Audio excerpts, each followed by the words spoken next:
This is the second half of understanding how to know your audience. This week, we're going to focus on adults and seniors, and we're going to figure out whether they are actually really much different than the child, youth, and family groups that we discussed in the previous week.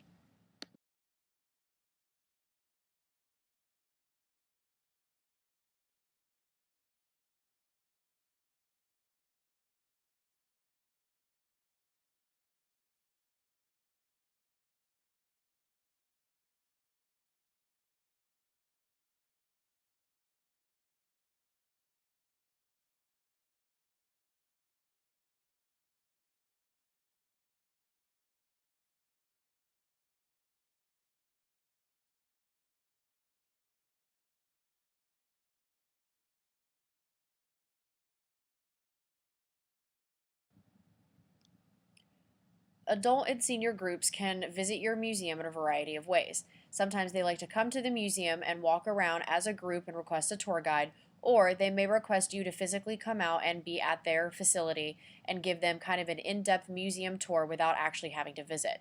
Remember that you need to be flexible on any terms. These groups are generally good natured and willing to do just about anything you need.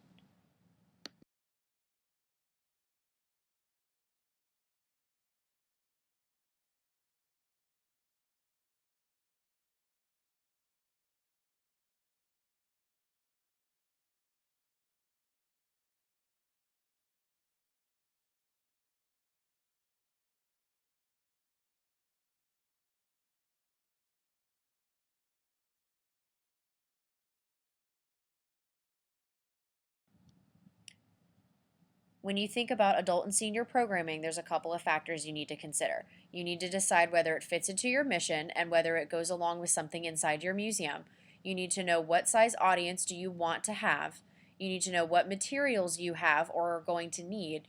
You need to know what you want to get out of the program. You need to know what your audience's needs, if there's any disabilities or any other situations you need to meet, and you need to know what kind of budget you have. All of these, like with youth groups, we need to consider when we're putting together a program.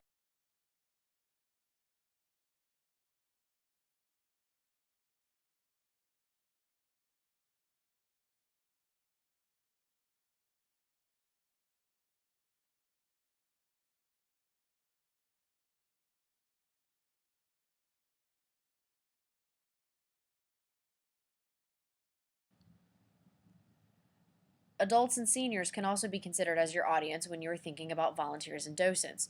Adults and seniors alike tend to get very involved in your museum. They invest their time, energy, and interest into your facility, and many just genuinely love to volunteer. Many adults and seniors are former staff members, others may be donors and just want to do more at your museum. They want some kind of internal reward, which is something you can figure out, and they like to act as guides, receptionists, docents, education assistants, and more. You need to consider all of that when you were talking about how to get more adults and seniors into your museum.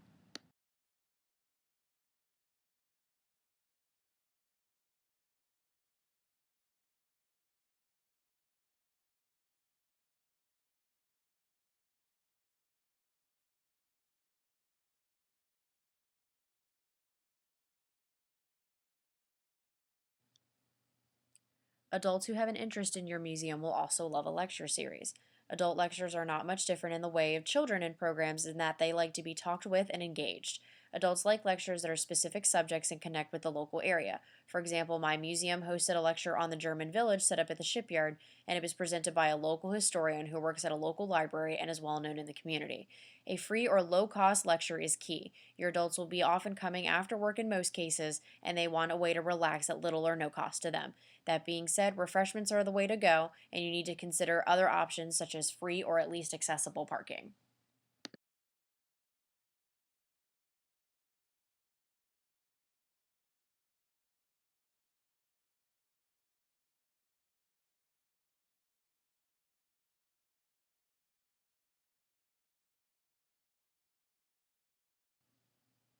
Guided tours for seniors and adults are also a great way to get them more involved in your museum.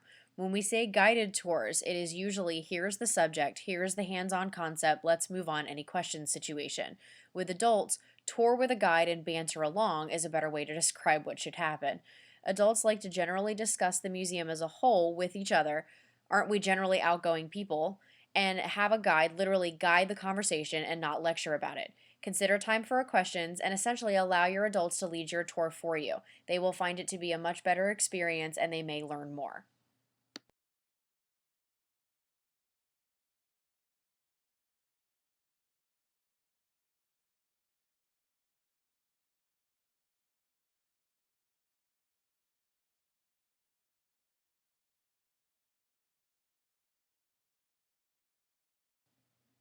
Outreaches for adults, like those for students, are a great way to get your museum out there in the community.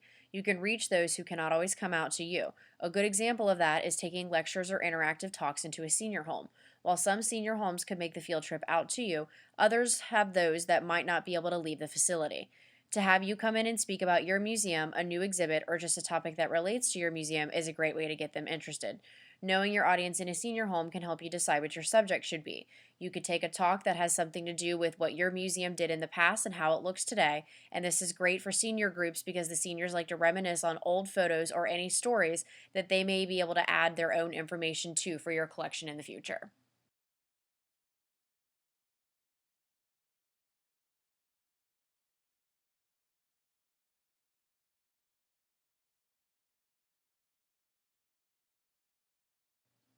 The final question is: are adult and senior programs really that different from youth programs?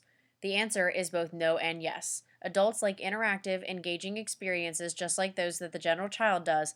However, an adult can handle more information in their tours or programs, but they also like to steer the conversation to meet their interests. Consider how adults like to speak back to you as you start to put together your programs.